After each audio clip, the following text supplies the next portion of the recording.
இப்போ வந்து நம்ம லஞ்ச் ரெடி பண்ண போகிறோம். அதுக்கு வந்து பாசிப்பயிறு வந்து நான் கடைசல் பண்ண போகிறேன். அதுக்கு 1 கப் பாசிப்பயிறு எடுத்து நல்லா வந்து குக்கர்லேயே வறுத்துக்க போகிறேன். வறுத்துட்டு கொஞ்சம் தண்ணி விட்டு நல்லா அலசிட்டு அதுக்கப்புறம் நம்ம குழம்புக்கு எப்படி கூட்டணும் அப்படிங்கிறத பார்க்கலாம். ஓகேவா? இது வறுத்ததுக்கப்புறம் நான் சொல்கிறேன். இப்போ வந்து பச்சை பயிரை நல்லா கழுவியாச்சு. அதில் வந்து 2 பச்சை மிளகா உங்கள் காரத்துக்கு ஏற்ற மாதிரி போட்டுக்கலாம். அப்புறம் 1 தக்காளி பழம், அப்புறம் 1 பல்லாரி வெங்காயத்தை நீல வாக்கில் கட் பண்ணி வச்சுருக்கேன், அதையும் ஆட் பண்ணிக்கோங்க. அதுக்கப்புறம் பூண்டு 5 பல் பூண்டு போட்டுக்கோங்க. அப்புறமா கொஞ்சம் மஞ்சள் தூள் ஆட் பண்ணி, என்கிட்ட வந்து பச்சை மிளகா 2 தான் இருந்துச்சு, அந்த காரம் பத்தாது அப்படிங்கிறதுனால நான் கொஞ்சமாக வந்து மிளகாய் தூளை ஆட் பண்ணிக்கிறேன். நீங்கள் வெறுமனையாக தனியாக பச்சை மிளகா மட்டும் ஆட் பண்ணாலும் போதும். அதுக்கப்புறம் இதில் வந்து இது பச்சை பயிறு வேகிற அளவுக்கு நம்ம தண்ணி சேர்த்துக்கலாம்.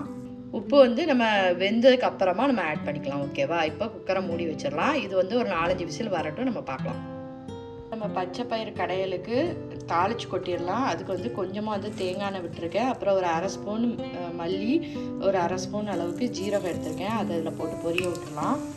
இப்போ இது வெடிக்க ஆரம்பித்த உடனே சின்ன வெங்காயம் ஒரு 10 அளவுக்கு எடுத்து பொடிசாக கட் பண்ணி வச்சுருக்கேன். அதுவும் கொஞ்சம் கருவேப்பிலையும் எடுத்து வச்சுருக்கேன், அதை இதில் ஆட் பண்ணிடலாம்.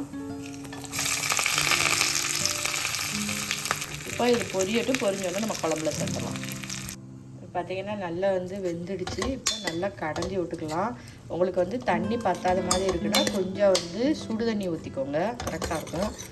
இது வந்து ஒரு 4-5 விசில் விட்டதுலேயே பார்த்திங்கன்னா நல்லா மசிய வெந்துட்டு, இதை வந்து நல்லா மசிச்சு விட்டுட்டு அதுக்கப்புறமா இதில் தேவையான அளவு உப்பும் நம்ம தாளித்த இதையும் இதில் ஆட் பண்ணிடலாம்.